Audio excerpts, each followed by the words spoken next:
are listening to the Paranormal Chronicles radio show. Here is your host, paranormal researcher and author of the best-selling A Most Haunted House, Gavin Lee Davis. Welcome, my name is G L Davies, founder of theparanormalchronicles.com and author of the critically acclaimed bestseller That Is Haunted, Horror of Haverfordwest. Thank you for joining me on my ongoing journey into the exploration of the paranormal, the spiritual, and to delve deep into the big questions that need asking. This series is brought to you by sixth-books.com. Visit sixth-books.com today and explore a universe of books on the paranormal, UFOs, ancient mysteries, the afterlife, and the unknown. Visit sixth-books.com today and begin your reading adventure. Tonight we will announce the winner of the Amazon voucher, so stay tuned to the end of the show to see which follower won, plus another amazing follower will be winning a copy of I've Never Met a Dead Person I Didn't Like by previous guest Sherry Dillard. Plus, I'll be announcing a new voucher giveaway, so remember to follow this series for a chance to win cool stuff. So follow, download, listen, and explore the unknown with us. We have some amazing guests recorded and ready for upload, so never miss a show. If you've had an experience, theory, or story to share, then find us on Facebook and Instagram as the Paranormal Chronicles, tweet at Parachron, or email paranormalchronicles@aol.com. I'd love to hear from you. Thank you so much for all the comments, messages, and emails on how much you're enjoying the show. I pride myself on getting you the very best guests I can to discuss the big topics. We are fast approaching 10,000 downloads in under 6 months, so thank you so much for your support. You are all awesome. On tonight's show, what does the Pope know about UFOs? Do our religions know the truth about extraterrestrial contact? Who are these aliens and what do they want with us? What is the Bible really saying about our origins? And what is the truth about Gilgamesh's tomb? This is a blockbuster of a show. We are privileged to be joined by Paul Anthony Wallis, an Australian researcher, speaker, and author of books on spirituality and mysticism. Paul researches the world's mythologies for how they speak to our origins as a species and our potential today as human beings. Over the last 20 years, he has designed and delivered training for church ministers in the United Kingdom and Australia, and has served the Anglican Church as an archdeacon in the Australian Capital Territory. He's a musician, a storyteller, an author, a mentor, a conscious breather, and a barefoot walker, and is the author of the new wave-making book that is Escaping from Eden. Paul's research is compelling, and this interview will blow your mind, as it will be Paul's research that people will be talking about 50 years from now. On with the show. Let's start with the beginning of the creation of your new book called Escaping from Eden. It's fascinating and it will be challenging for some. So how did this extraordinary journey begin? Well, the book has a few beginnings, really. At root, it's something that's been percolating in me since I was about 11 years old, which is when I first encountered Erich von Däniken. He was being discussed at a dinner party hosted by my mum and dad. And my ears pricked up when I heard what he was talking about, because I'd always felt there was a gap in the explanation of how we, Homo sapiens, came to be an intelligent technological race. And I hadn't heard an explanation that had satisfied me. I had, in my young years, been at a primary school. It was a church school, Church of England school. And I remember at 5 years old becoming aware of how the school was using Jesus to try and get us to behave. And I thought it was rather poor. And so my bias was that this Christianity thing was really for the weak-minded, and I wasn't going to buy into it. And I felt that the explanations we were being given for where everything came from were just a bit lazy and a bit weak.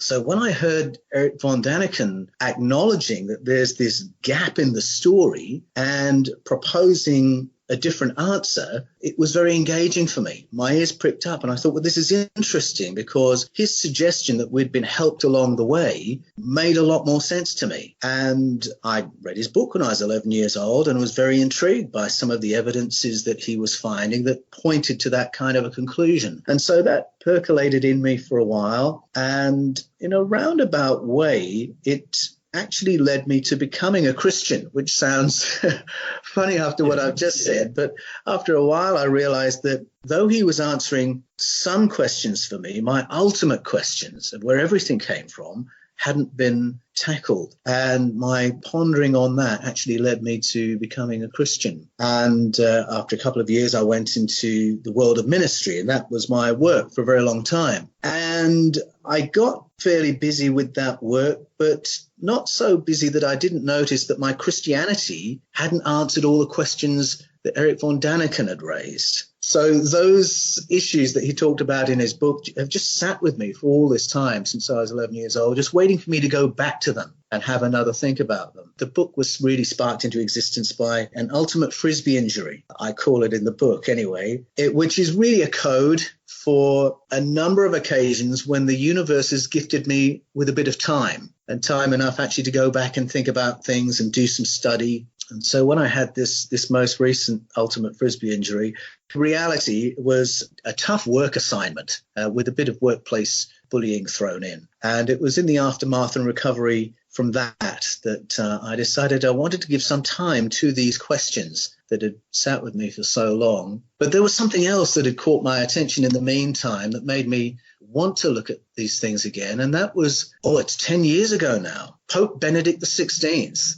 convened this colloquium. He called on the Pontifical Academy of Sciences to convene a colloquium, and it was a 5-day closed session symposium of top theologians and scholars to discuss, and they made absolutely public what they were talking about, to discuss the theological implications of contact with other civilizations. And I was open-mouthed when I heard that, because Benedict XVI, bless him, the most conservative pope in my lifetime, seemed to be pushing the boat out a very long way with that. And I wondered why. And there was a long lead into that colloquium. I don't know if you remember, but there was a guy, Father Jose Gabriel Funes, who's the director of the Vatican Observatory, who was prepping the press for this colloquium for about a year before it happened. And he was saying things like, we need to be ready. And the phrase he kept using was sooner than anyone anticipates to embrace a brother or sister alien, he said. And I thought, sooner?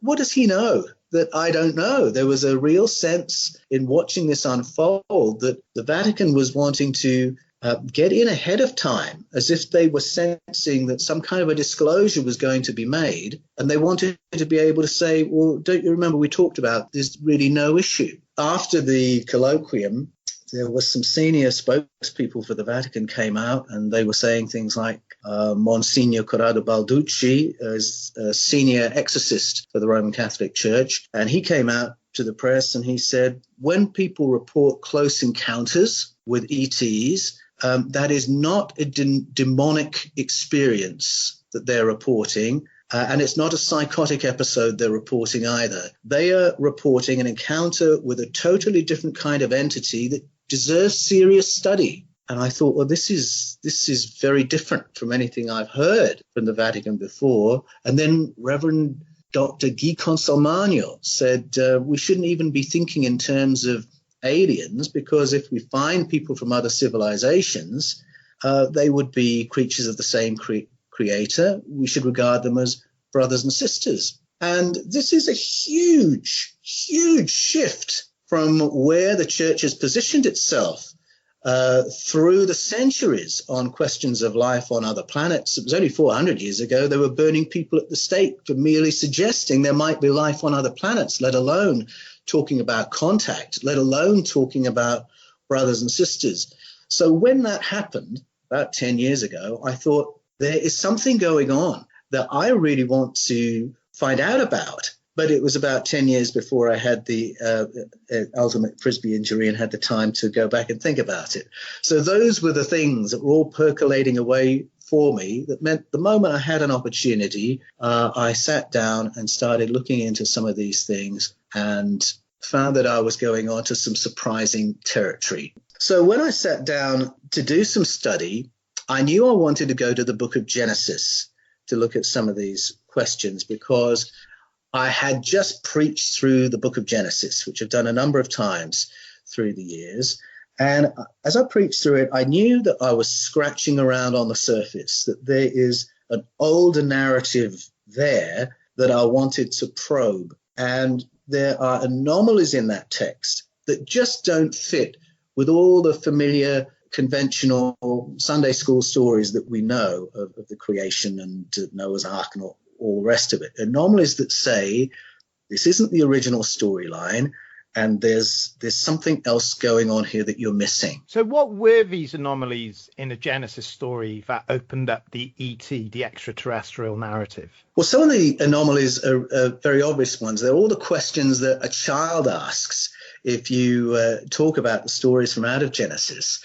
So you read the story and a child will say, why does it say, let us make, if it's God speaking? Why does he say, let's make man to look like one of us, if there's only one of him? Why doesn't God make a wife for Adam? Why didn't he know that would be a problem? Or why did he make the snake? Why didn't he know that would be a problem?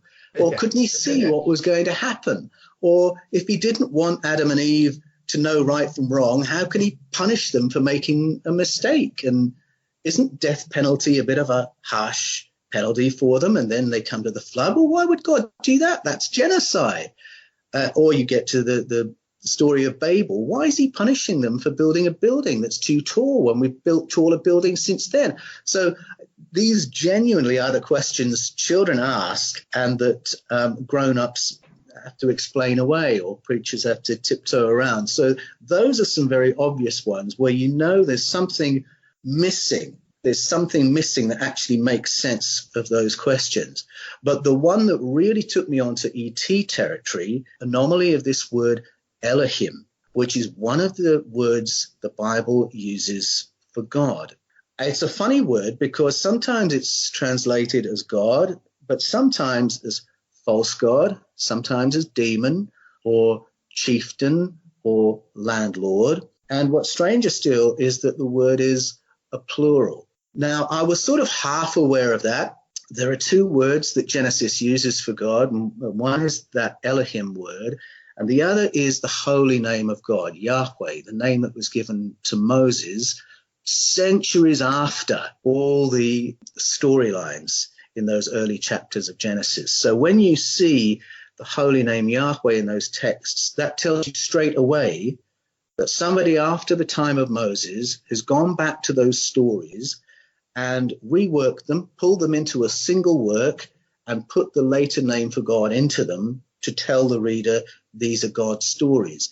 But he does it sort of so openly that any reader can say, oh, this is telling me this is not the original version. It's been reworked after the time of Moses. And as soon as you realize that, you have to ask, well, what were the texts he was working with? What were those stories? And you realize, well, they were the Elohim stories. Well, what about this word? Because it is a plural. It is a plural form. It takes plural verbs a lot of the time. It exhibits plural behaviors. Let us make. We don't want them to be too much like us. Let us go down and see what's happened. Oh, now they've become like us. It even exhibits plural agendas, and the story of the fall and Babel are examples of that. And after a while, you begin thinking, look, if something quacks like a duck, swims like a duck, looks like a duck, might it be a duck? What happens if I read this word Elohim as a plural? How do the stories change? And so that's the exercise that I went through when I finally had some time to study. Let me try and read the Elohim story, the earlier texts, and see what emerges. And it is like brushing revealer over invisible ink, because a different storyline emerges. But it's not a random storyline. It is a summary of the Sumerian creation mythology. That's what suddenly emerges as soon as you let Elohim be a plural. And that makes perfect sense, because Abraham and Sarah, who are the progenitors of the people of Israel, are all descended from Abraham and Sarah. They came from a Sumerian culture, from Ur of the Chaldees. So, of course, the mythologies they brought with them were the Sumerian ones. And now in Genesis, we've got a summary form. All of those familiar stories of the creation, Adam and Eve, Cain and Abel, the fall, the interbreeding with another species, the flood that comes as a punishment, the limiting of human lives to 120 years, the Tower of Babel, all those stories occur in the Sumerian narratives and the Babylonian and Syrian. But when you look at their version, the original, the older version, the version that Abraham and Sarah knew, those stories aren't told as God stories. They're the stories of the sky people and their interactions with the human race in our prehistoric past. And you follow the story of the sky people, and it becomes pretty clear that what you're looking at is extraterrestrial contact with ancient Homo sapiens. Are there correlations in other disciplines, things that can support your evidence? Well, this was one of the really fun aspects of putting the book together, Escaping from Eden, because first of all, as I started reading the Sumerian and the Babylonian, and then looking at some of the other world mythologies, in particular the Mesoamerican, the Epic mythology from Nigeria, the Zulu mythology, Greek mythology, Indian mythology, you find that these motifs recur from culture to culture. Cultures that had seemingly no contact with each other keep telling the same stories. But as I read those, I kept thinking, I've seen this in a movie. And so much of these ancient mythologies get re-expressed in movie lore. And that got my attention onto some other fields of study. But for actual solid data, I think one of the most interesting places to go is DNA research, because the idea that, well, the subtitle of my book is, does Genesis teach that the human race was created by God or engineered by ETs? If you want to find real, credible, peer-reviewed scientists who are going to say, we think it's engineered by ETs, then you need to go to DNA research. Because in DNA research, you'll find some top authorities saying they believe the source of our genetic code is extraterrestrial. And there was some really interesting research done by a pair of researchers, Vladimir Sherbak and Maxim Mikulov from the Vesenkov Astrophysical Institute.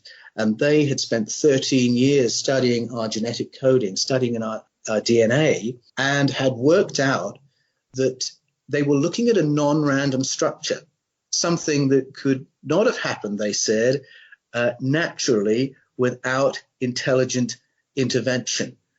They even said there's kind of like a signature in it to guarantee that we would notice that. And it echoes one of those movies. So the movie Contact by Carl Sagan, I don't know if you remember that from about 20 years ago. Jodie Foster. Jodie Foster, that's right, and Matthew McConaughey. In that movie, it begins when a radio signal gets sent to planet Earth that the Skywatchers realize is from an intelligent source. And the thing that shows them that it's from an intelligent source is repetition of prime numbers in the frequency. And they say that that could not happen naturally. Well, Mikulov and Sherbak say that broadcast has actually been made, but the repetition of prime numbers isn't in a radio signal, it's in our DNA coding. And they found 9 repetitions of multiples of 37. And if you're not a mathematician, you might say, so what? But they say the chances of that happening, the probability of it happening, are 1 in 10 trillion. And they say it's impossible to go back to the old view of natural evolution with no intelligent intervention once you've seen that. And they're in good company in DNA research for people who are saying the source of our DNA as human beings is extraterrestrial. Francis Crick, who was half of the team that discovered the double helix structure of DNA back in the 60s, he held that view. Leslie Orgel, senior British physicist, also held that view. And the idea that the coding for intelligent conscious life has come from off-planet is not fringe science. The European Space Agency has spent already $8 billion testing the theory with its Rosetta probe, which was one that took a probe up onto a comet to look for the building blocks of life, to test the idea that they might have come to planet Earth from elsewhere in the galaxy. So DNA research, I would say, if you're looking for something really tangible in the real world, have a look at that. You made a note about acquired savant syndrome, and science can't explain it, but our mythologies can. Would you be able to give a bit more insight into that? This is a wonderful topic. It's another thing that I think once you studied a few case studies of acquired savant syndrome, you cannot go back to life as usual. This is something, again, it's being studied by neuroscientists around the world. It's part of peer-reviewed science. It's a genuine area of inquiry, looking at people who have experienced a central nervous system injury or a brain event that has unlocked prodigious skills of some kind or other. So one example would be Orlando Serrell, who was hit in the head with a baseball when he was 10 years old. And he was a perfectly normal, average kid before that happened, but he had this concussion. And being 10 years old, once he came to, he decided to finish the game of baseball and not tell his mum what had happened. And he had terrible headaches for a year following. And when the headaches receded, he found he could do phenomenal calendar calculations in an instant. So if you asked him, well, how many Wednesdays between the 21st of July 1919 and today, he'll tell you in an instant. What were you doing on the 10th of October 1981? He'll tell you. How many Tuesdays in 1966? Anything to do with the calendar, he's there instantly with an answer. Something has been knocked into the on position in his brain. There was a guy who lived down the road from me in Victoria, blanked on his name, but he was in a car crash. And when he woke up from being in a coma for a week, he signaled to the nurse to say, I'm in some pain here. Can you reposition me? And what came out in fluent Mandarin. And he had learned a bit of Mandarin at school, but had certainly never been fluent in it. But it was absolutely fluent Mandarin, and he was very confused and disoriented by this, and it kept happening. So he asked for a pen and paper so he could write a note. So he tried writing a note to express himself, and it came out in fluent Mandarin. Well, I'm pleased to say his Australian did return in a couple of weeks' time, but he has remained fluent in Mandarin to this day, to such an extent he actually lives in China now. He moved to Beijing. He was a guest on a TV show where he met his sweetheart, and he's now studying some complex subject at university. Everything is delivered in Mandarin, in which he's now fluent. So sometimes it's language skills, math skills, artistic abilities. These skills are suddenly switched on by an injury. Now that is completely counterintuitive. An injury to the brain ought to diminish your capabilities, not extend them. So once you see this happening, you have to ask, and this is what the neuroscientists are asking, how is it that there are higher capacities in our brains in the first place? And why are they in the off position? And is there some way we could switch them on without an injury? So science doesn't have an explanation for that, but the mythologies of the world do. The mythologies of the world say that we all have those capacities in our brains, and that in the beginning we were engineered to a higher level where we had higher capacities, where we could do things like remote viewing, where we had things like precognition, but that we were dialed down, that inhibitors were put in our brains to bring us down to a lower level so that we could be more easily managed. That's actually part of the Genesis story. It comes in the Babel account. It's there in the Mesoamerican account. It's there in the Sumerian. It's there in African mythologies. All around the world, they say we were brought down to this level from a higher level. And when you read the papers of the neuroscientists talking about acquired savant syndrome, they use that kind of language. They say what we're seeing is a disinhibition of brain capacities. And when you hear that language, you have to say, well, what are inhibitors doing in our brains? Well, the mythologies have an answer. That is absolutely incredible. That has blown my mind. And what's interesting, though, is there's a sort of a therefore that flows from that. And I'm really interested to see that in the cultures that have those mythologies of our origins, they also have shamanic and mystical traditions that have always aimed at switching those inhibitors off so that we can operate at a higher level of consciousness once again. So I think those two things really go together. Maybe that ties in with the usage of something like DMT. Not sure if you've done any research on that, but that seems to be linked with like shamanistic practices and being able to see more or elevate their consciousness to a higher platform. Definitely. I think that the Mesoamerican mythology is very clear. This is the Mayan mythology in the Popol Vuh. They have a very clear narrative about humans being deprived of remote viewing and higher consciousness. They have a very strong tradition of using botanicals to switch those inhibitors off. But there are other modalities around the world too. Plato talked about the Kykeon ceremony, which is a tea ceremony in ancient Greece that aimed at the same thing.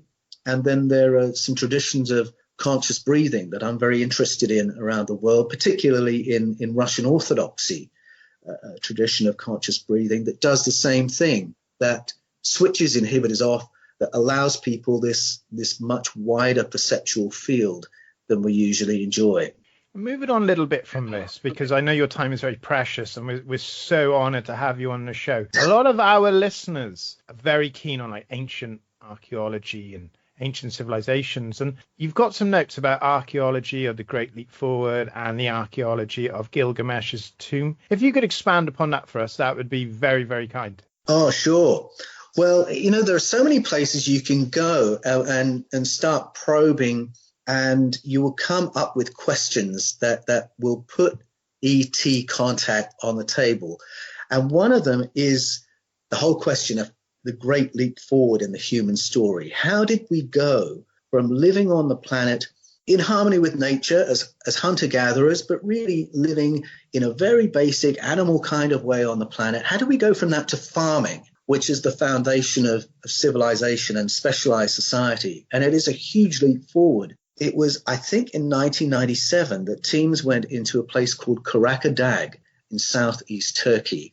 And they were from the University of Norway in Oz and from the Max Planck Institute in Cologne, Germany. And they identified the earliest evidence of a farm on planet Earth. And that might sound unremarkable, but what they found was 12 what had been naturally occurring plants that had been changed into cultivatable crops. And to do that, you've actually got to genetically modify them. You need to alter 2 genes in each of those for that to happen. So that's an amazing expertise suddenly to chance upon. And they said it happened so locally. Manfred Hoyne, the leader of the team from the University of Norway, said it's possible that it was just one tribe or even one family that worked out how to do this. And not only did that family work out how to do that, but coincidentally, they suddenly worked out how to do animal husbandry at the same time. So that's an incredible leap forward for one family to make after thousands of years of wandering around, not doing anything like that. It's not only surprising that it happens there, but that very, very quickly it springs up in India, Africa, Europe, South America. All of a sudden, everybody knows how to do this. And the speed at which it moves around the planet has always been one of those anomalies that archaeologists, paleontologists have not been able to explain. So I was really intrigued when just the other week I met a guy who's a member of the Cherokee tribe, and he told me a story that keys into this. He had had a close encounter in his 20s, and his family had had repeated close encounters over a 20-year period, and they were not afraid of them. And when I said to him, why was your family not absolutely terrified and spooked out by these UFO phenomena happening around your property?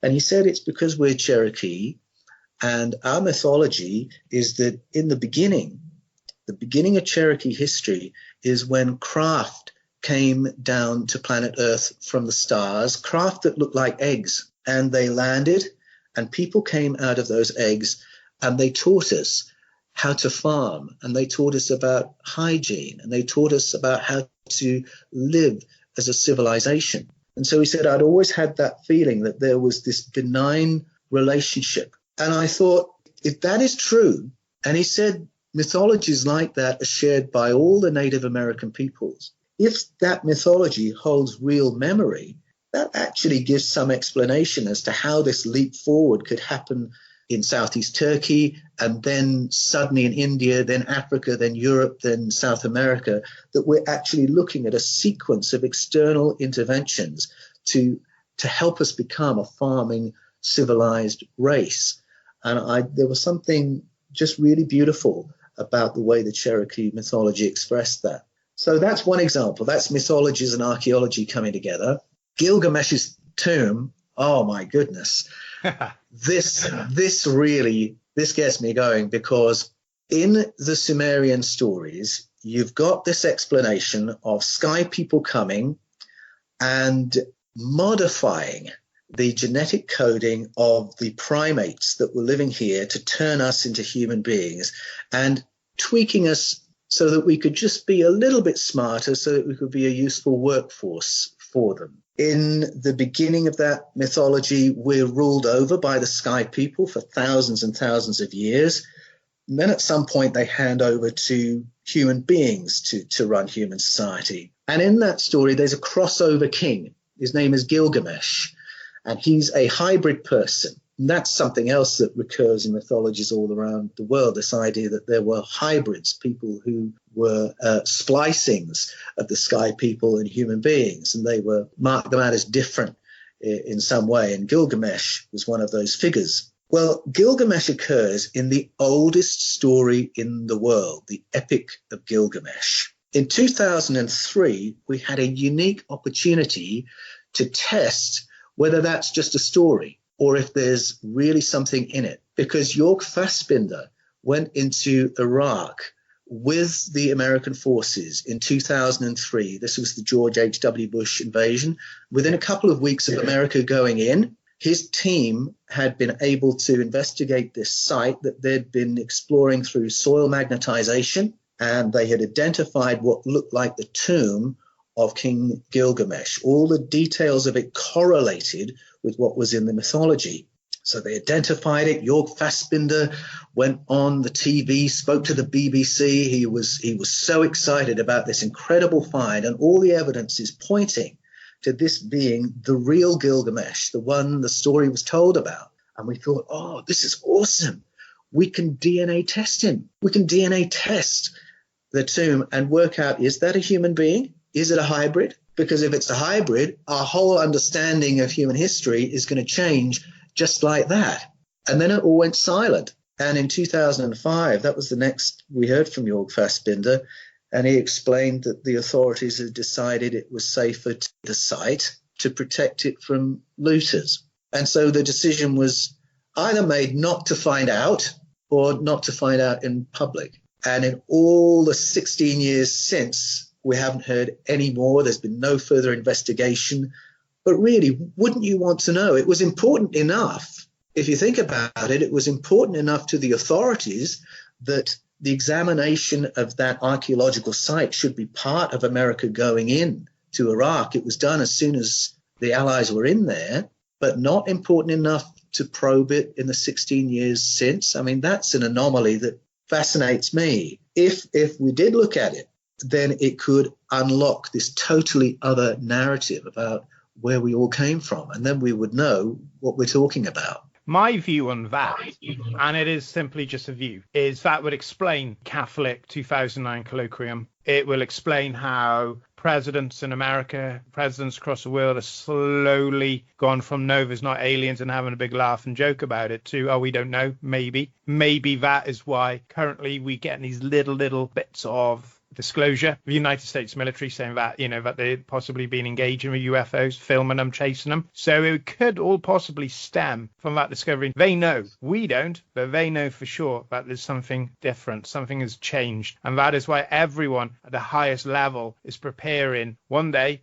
they can impart that knowledge to us. I agree. I do think that we're in an era of soft disclosure. There's been a huge shift in culture since the time when I was a boy, when governments around the world employed people to debunk close encounters and debunk UFO encounters. And for some reason, all those offices began to be vacated. And it was from around 2008 that I noticed that was happening. And as those offices were vacated, so the move towards declassification of government files of UFOs built. And in the years since, there's been a huge release of case studies from governments all around the world where we can now go and look at cases where an ET explanation is almost impossible to avoid. So that in itself, I think, is a huge gesture of disclosure.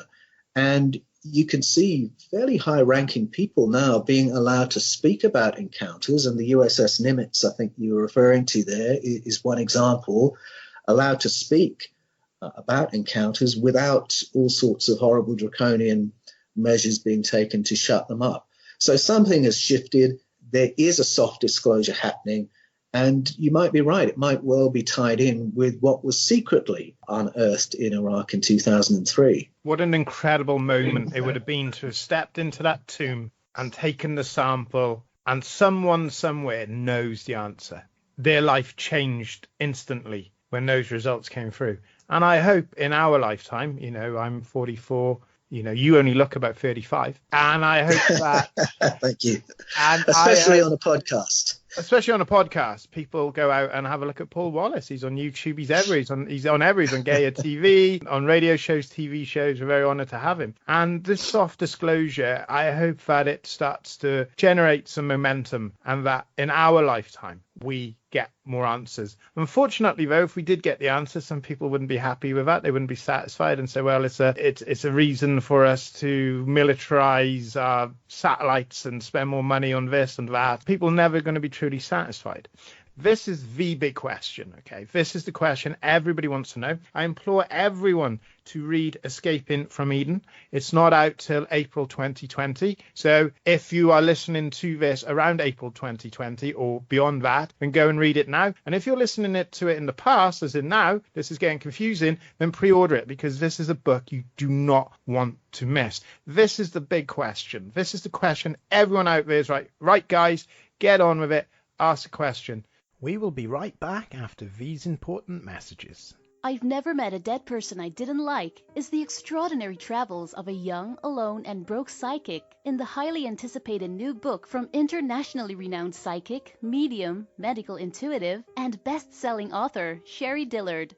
Critics have described I've Never Met a Dead Person I Didn't Like as an engrossing memoir, an empowering story of how a broken girl came to accept her psychic gift. A refreshing and fun read, I've Never Met a Dead Person I Didn't Like is available through Amazon, Kindle, Barnes & Noble, and wherever books are sold.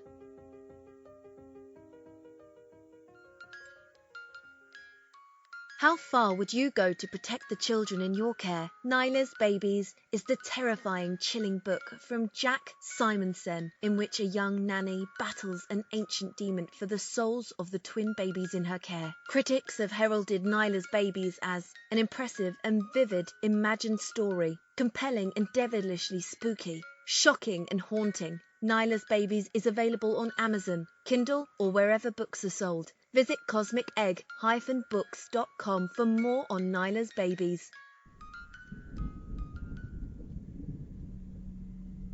Sixth Books will take you to other worlds, haunt you, open your mind, and push you far beyond the veil of the unknown. Sixth Books is a leading publisher of books on the body, mind, and spirit, the paranormal, consciousness, ancient wisdom, and the afterlife. Explore today, learn today, open your mind today, read today. Visit sixth-books.com today.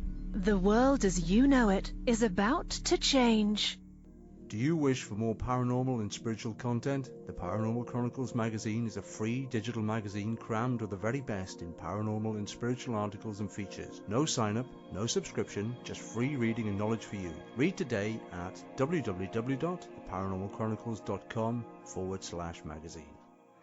Hi there, my name is Claire Waters, and I would like to invite you on an incredible journey. I have written a book based on my personal experiences called Raising Faith, a true story of raising a child psychic medium. It's my family's extraordinary experiences with our young daughter's ability to communicate with spirits and the inspirational lessons learned on our journey. Raising Faith is currently available on Amazon, Barnes & Noble, Kindle, and wherever books are sold. Join me on this beautiful and incredible adventure. For more information on Raising Faith, visit my website, raisingfaith.co.uk, or my Facebook page, Raising Faith Book. See you there.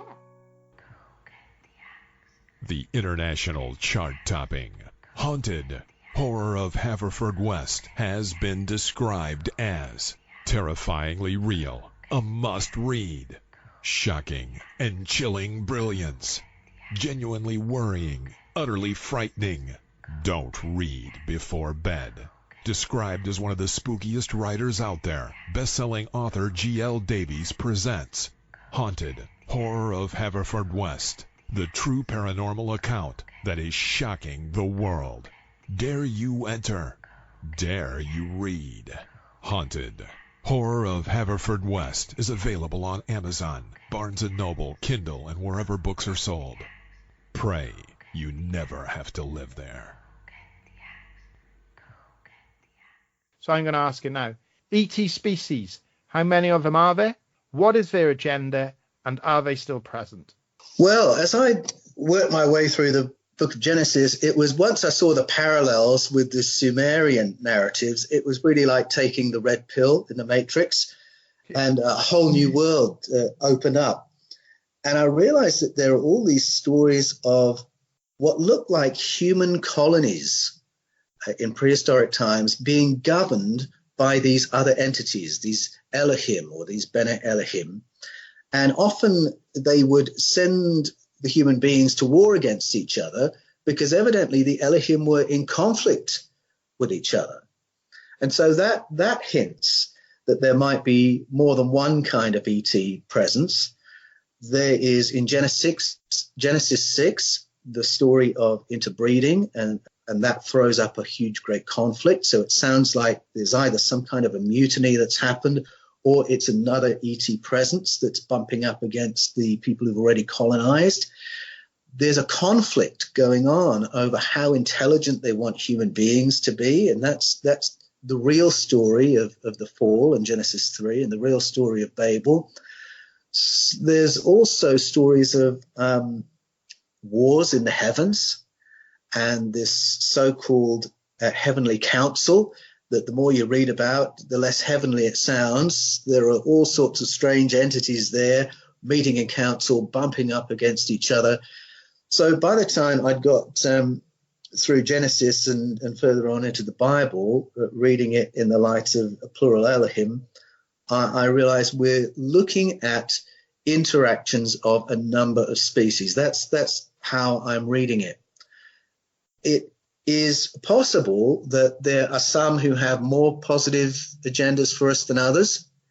And I found it rather reassuring that the first close encounter of the Bible is in the very first 2 verses of Genesis. And it is a benign interaction. If you take the view that mythologies are vehicles of ancient memory, then you have to read the creation narrative differently. And the clue that it might not actually be a creation narrative is that before let there be light and everything that follows on from that, the sun, the moon, the stars, the oceans, fish, plant life, human life, before let there be light, planet Earth already exists, and it's shrouded in darkness and flooded. And then we have a description of something, it's translated as spirit, hovering over the waters. That's exactly what happens in the Mesoamerican mythology, the Popol Vuh. Those who engineer arrive, and they're hovering over these dark waters, and they're discussing how to nurture an ecosystem and how to nurture sentient life. And it begins to look like an intervention to nurture life on planet Earth post-cataclysm. because it's in a state that the Hebrew phrase is tohu wabohu, which means in a state of devastation. And these entities arrive, they clear the atmosphere of something, the darkness. And my reckoning is that we're looking at the planet post-cataclysm, maybe the Clovis comet, maybe previous cometary impacts that have shrouded the planet in dust and soot. Nothing's going to happen until that's cleared, so that gets cleared. And then salt water and fresh water need separating. That's how the Sumerian story starts. It's how it starts in Genesis. And then they nurture life in the oceans, plant life, and then they look after us. And to me, it looks like what we do when we go into countries that have suffered a devastation and we help that country get back on its feet, and we go in with our emergency supplies and we clean up the water supply and all that. I think that's what we're looking at, that first interaction is with a species that's seen life on Earth nearly be snuffed out, and they've turned up to help us reestablish ourselves on the planet. So that suggests a benign relationship. That story I mentioned about Karakadag and learning to farm, that's a lovely benign thing. And it occurs in all mythologies around the world. If you go to the Popol Vuh, it talks about the Mayans learning to farm maize and to make beer. And I love that little detail. And that repeats as well, farming and beer making. In the Zulu mythology, there's a female entity called Mbabwana Warisa who teaches farming and how to make beer. The oldest recipe for beer in the world is the Sumerian recipe, and their story is all about sky people and their contact with us. So I would regard that as benign, teaching us how to farm and make beer. And so that's part of the story. And I love that that's there, because often when we think about ET contact, we think about Mars attacks or invasion of the body snatchers or something, or some apocalyptic Independence Day kind of vision. And, well, there may be negative agendas out there, or maybe we've been used as a workforce for other species in the distant past. I do think there's evidence for that in southern Africa of prehistoric mining, that we might have worked for the benefit of others. But there is this rather nicer element to it as well. And that's part of the narrative I like. With this civilization, incredibly advanced, they find our world, it's broken, they fix it, they start cultivating the planet, they create us.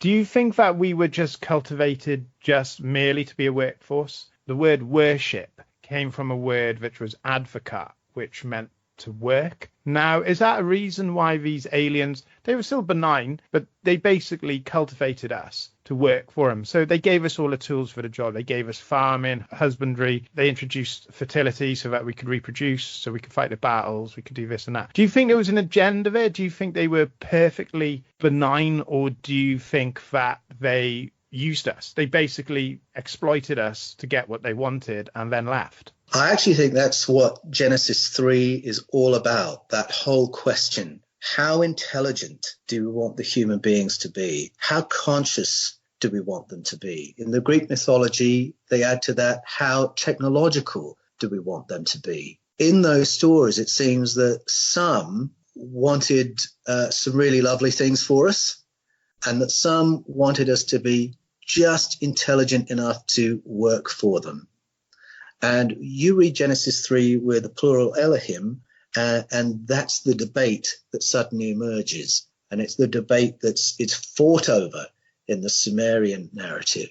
So I think there's a conflict over that. They gave us the skills. Looking at Sumerian history, they left us a lot of skills. And I think it was a case of their time was up. Whatever they needed with us, maybe they needed to go away. Maybe their attention was brought elsewhere. And they left us with a lot of skills and gifts and let us carry on to where we are now. When you think about how advanced we are, there's 8 billion of us on the planet, and we're kind of tearing the planet to bits now. Do you think they're just going to leave us alone now? And that's it, and it's up to us what we do, and we're always going to be chasing our creator, trying to find our place in the universe, maybe even possibly mirroring their existence, where one day we go to a planet and do exactly what they do? Or do you think there's a possibility that they're going to come back? What have you done? Look at the mess you have made. Do you think that's a possibility? Well, I think it's a question, have they left us alone? Because my suspicion is that we have been in contact at the level of aspects of government since the 1940s. That's my view. After there's been this declassification of UFO cases, and having followed that storyline, I'm now persuaded that post-Roswell in 1947, there has been ongoing contact. If that's right, then the question is, well, why has that not been made public? What agenda does it serve to keep that secret? It's possible either they have come back, or they've always been in contact, or others have arrived. So there's that piece of the puzzle. But I also wonder if our story is a little bit like the story of how colonization has worked on planet Earth. If we look at how we go into each other's countries and invade and take over and colonize, and then at a later stage leave, I wonder how similar the story of our planet might be to that. Because, I mean, if you think about in the age of empire, we go into another country to use resources from that country. And it might be minerals, it might be all sorts of things, but we're there to benefit from what's there and to benefit by sitting at the top of the economic tree. And then after a while, we decide we'll pull out, we'll make it a commonwealth, or we'll just go home. And yet somehow, maybe through the pricing of those resources, maybe through banking, maybe through currency control, we're not there in the country anymore. We're not there showing ourselves and controlling everything by force, but we're actually still in the mix. And I wonder how similar that might be to the experience of planet Earth as a whole. So I wonder if they are still in the mix. I hope so, because I think we're going to need a lot of help. I don't think we can work this out for ourselves. So does Genesis teach that the human race was created by God or engineered by ETs? I think if you're willing to accept that the word Elohim really is a plural, then you can't escape seeing that the Bible is a summary form of the Sumerian narrative. And as soon as you're reading that, the answer is yes, we were engineered by ETs. And what that means, by my understanding, is not that we were created from scratch in a test tube. I think we were already on the planet in some form when the Sky People arrived, but they just tweaked us a little bit to be Homo sapiens as we know ourselves to be. Now, you did make a note here that the ET narrative, the role of Plato in early Christianity, points to a more populated universe and a more coherent image of God. As I did my research for Escaping from Eden, I discovered that this conversation about whether we might be in a more populated universe, whether we might be part of a wider ET family, it was part of mainstream Christian conversation for the first 150 years of Christianity. And there were significant leaders in the early church. I'm talking about people like Clement of Alexandria, Justin Martyr, Origen, and a fellow called Marcion, who were very affirming, and there were others beside, very affirming of Plato. And they would quote Plato alongside the Apostle Paul. And when they did that, they meant it as a compliment to the Apostle Paul, that they put him in the same company as this Greek philosopher Plato. And people might say, oh, well, so what? Greek philosophers were very popular at the time. But affirming Plato was significant because Plato endorsed a completely different explanation of human origins to the one that we're all familiar with. He believed in God, the creator, but he also believed that there was an intervention by other entities, and he doesn't say who they were or where they were from, but he called them children of God, and that they had a role in nurturing us specifically as a conscious, intelligent, technological species. And that's what those church fathers were affirming. And they did not see that in any way as being in conflict with a proper reading of the Elohim stories in the Bible. And they did not believe that the Elohim stories should be taken as accurate explanations of God. They didn't see it that way at all. Reading between the lines, there really was, well, we know there was quite a bit of argy-bargy in the early church about what place the Hebrew scriptures, the Old Testament, should take in Christianity. Should they just be glued on to the apostolic writings to make a Bible? And those church fathers I mentioned were really saying, no, don't do that. Platonism is a much better preparation for what Jesus is on about. And they affirmed his creation narrative, his interpretation, which, if you take it, means we're part of a wider family. We're not alone in the universe. And that was there for discussion in the beginning until about 144 AD, when the most outspoken of those four, Marcion, got excommunicated, and the whole thing became a taboo. Christians just weren't allowed to go there or talk about this. And you knew that because every so often people would be excommunicated or burnt at the stake who brought the subject up.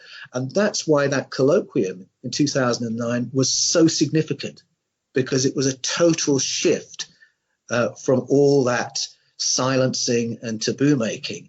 In a way, Benedict XVI was saying we need to be revisiting all those questions and looking at them afresh. What are your motivations for writing?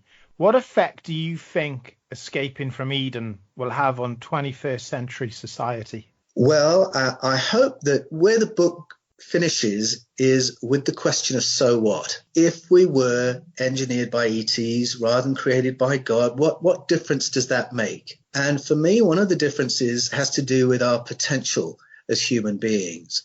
Because if those mythologies were right, the ones that explain acquired savant syndrome, that tells us that we have inhibitors that we can switch off, and that what the mystical and shamanic traditions have been on about all this time are worth pursuing, learning to operate at a higher level of consciousness.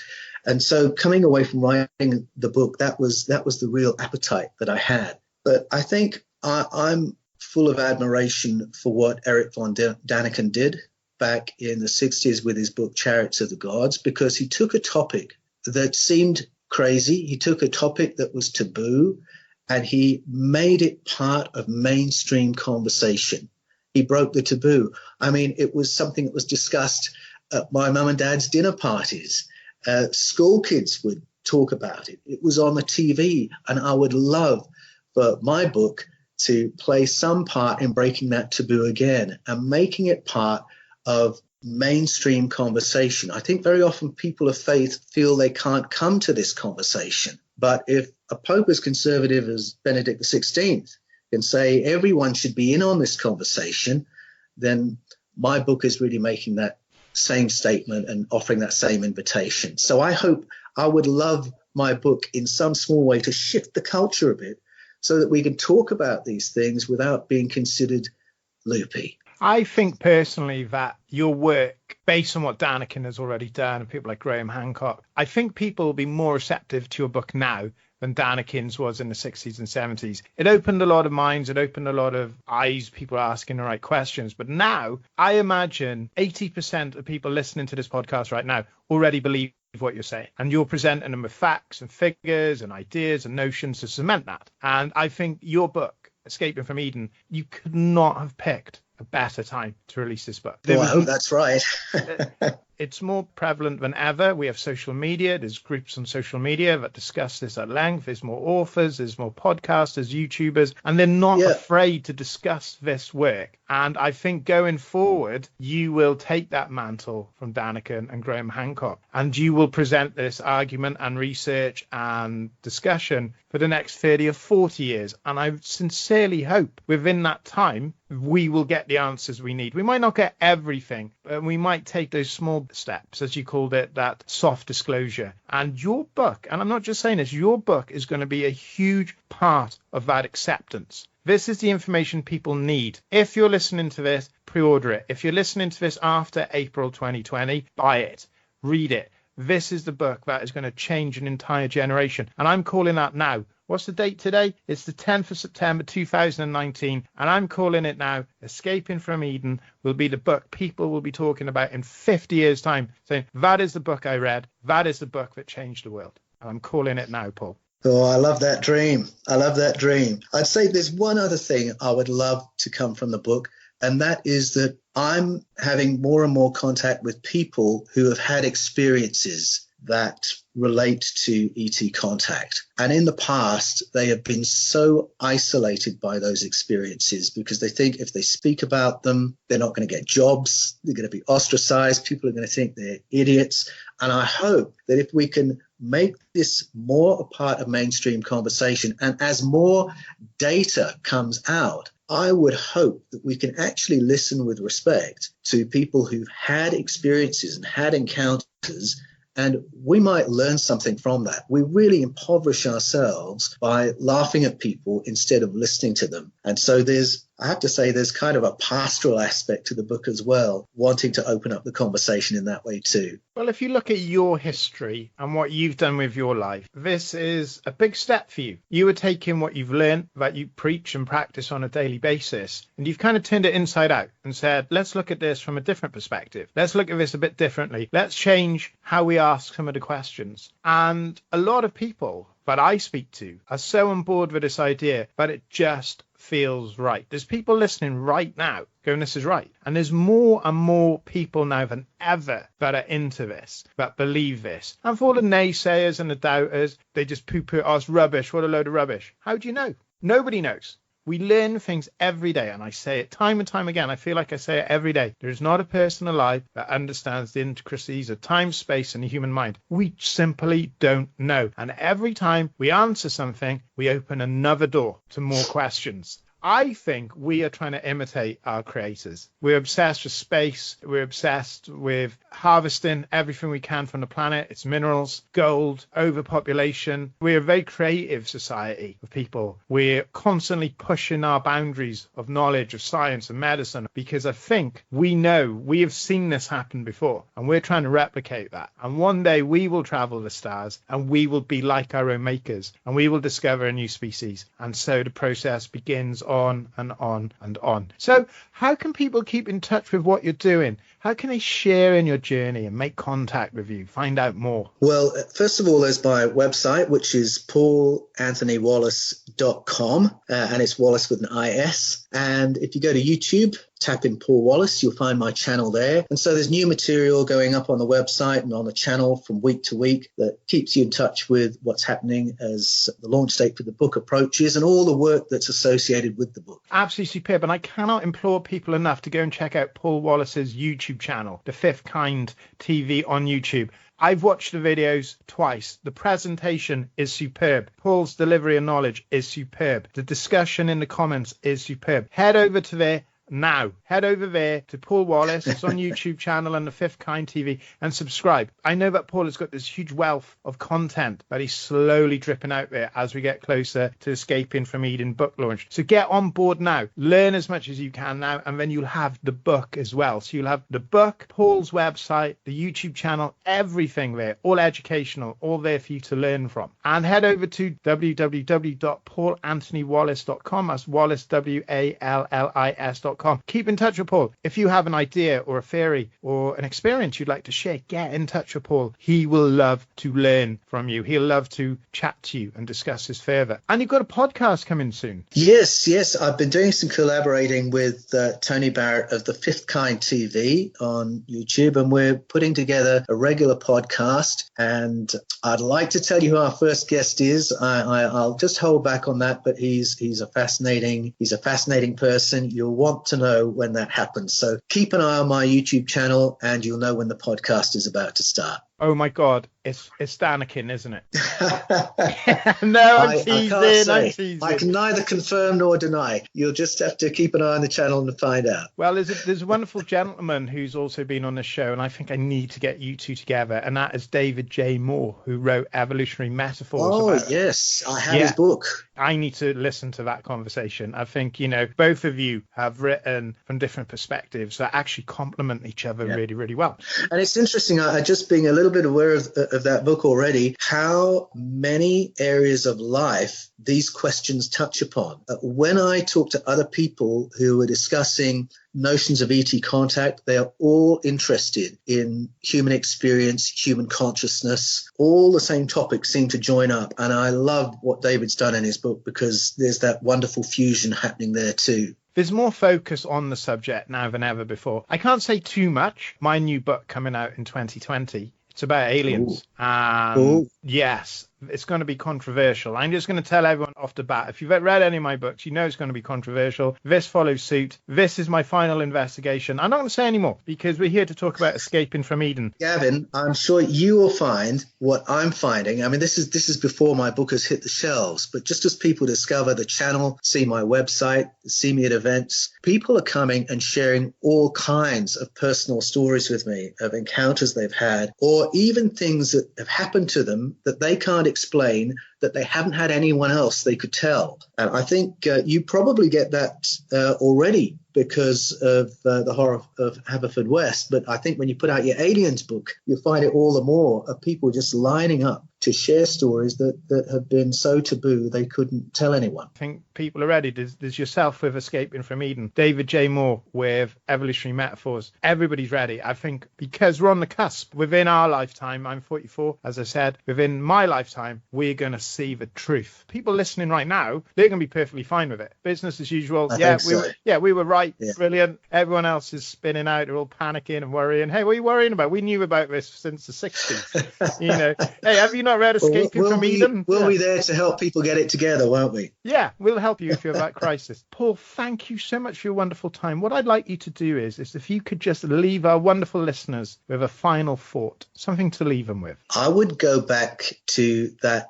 subject of acquired savant syndrome, because as I share those stories with people, I find almost everybody can say, I had this experience. It was like a glimpse of remote viewing. I've had a glimpse of precognition. I've had a glimpse of some psychic sensitivity that I didn't know I had before. Almost everybody has had those fleeting experiences that raise the question of what would life be like if I could operate with that much more consciousness, if I could actually elevate my abilities, not in the sense of being a Spider-Man or a superhero, but what would life look like if we all could operate at a higher level of consciousness? That's what excites me. And I think all of us have had glimpses of that, and enough for us to ask that question. Absolutely phenomenal, Paul. Thank you very much. Escaping from Eden is the book. You need to read it. Paul, thank you so very much. I know you're a very busy man, and I appreciate your time so very much. Thank you. Oh, Gavin, thank you. It's been so much fun talking to you. So there we have it. What do you think?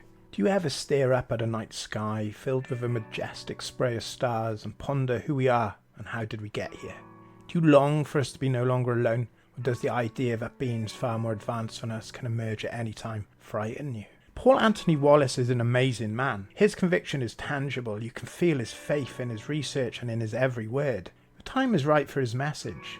Escaping Eden is set for release in April 2020, and visit Access Mundi Books for more information, or go over and see Paul's amazing work at www.paulanthonywallis.com. Escaping Eden is making some huge waves, as you will see, so make sure you get your copy. Search Paul Wallis, Wallis as in Wallis, on YouTube for more amazing videos that form the basis of Escaping from Eden. Paul has written for the free digital magazine, that is the Paranormal Chronicles magazine. It's free, no sign up or subscription, and just jam-packed with articles on hauntings, cryptids, UFOs and spirituality. Head over to www.theparanormalchronicles.com/magazine for your free magazine. Issue 4 is about to be launched, so you'll have tons of free paranormal content to read over the 4 issues. So visit www.theparanormalchronicles.com/magazine today. Now it is giveaway time. If you're new to the show, then this is what we do. Every month, one of our followers to the series is chosen at random to win a 6th-book book. So thank you to Loopy Misfit, who won last month, and for posting a picture of Haunted Horror of Haverfordwest on Facebook. Thank you so much, and glad you enjoyed. On top of this, now and again we'll do a bonus giveaway, and over the summer the prize was a £25 or $1 Amazon voucher. Remember, you must be a follower for a chance to win a book in our monthly prize giveaway, or to win a bonus prize. So if you're listening, then press follow now. Not only will you have the chance to win cool stuff, but you'll never miss an episode. So just follow, okay? No catch, Just get on board the fastest growing paranormal podcast out there. So, the winner of the monthly book giveaway, a copy of Sherry Dillard's I've Never Met a Dead Person I Didn't Like, is Moira Rook. That is Moira Rook. MOYRAROOKE. If you could contact us so we could send you your prize, that would be marvellous. Thank you so much for following and supporting Moira Rook. And the winner of the £25 or $1 Amazon voucher is, oh, I love this name, Billy Bigfoot. That's Billy Bigfoot. If you could also contact the show so we can arrange your prize, then thank you very much. Congratulations, Billy Bigfoot. Thank you to everyone that follows and supports. Don't be too disheartened if you didn't win, as in December we are going to give away 2 Amazon gift vouchers. That's right, 2 vouchers for 2 of our lucky followers. So make sure you are following for a chance to win, and listen to our December show to find out which of you won. Remember to share the show to your friends, download and follow. Enjoy a huge series of the very best in paranormal and spiritual content. Let me leave you with this. Paul's interview, his research in Escaping from Eden, got me thinking. Maybe after all we are supposed to know. Maybe it's not so much of a mystery after all. We just needed to ask the questions differently. After all, life will still go on regardless of our origins, and the fact that alien beings helped us along the way does not diminish the power of any god any less. It's an amazing time that we live in. I want to leave you with this quote. It's from Genesis chapter 1 verse 26. Then God said, "Let us make mankind in our image, in our likeness, so that they may rule over the fish in the sea and the birds in the sky, over the livestock and all the wild animals, and over all the creatures that move along the ground." I think this is worth pondering, for maybe soon they will return to see how we've got on. Thank you for listening. Sleep well.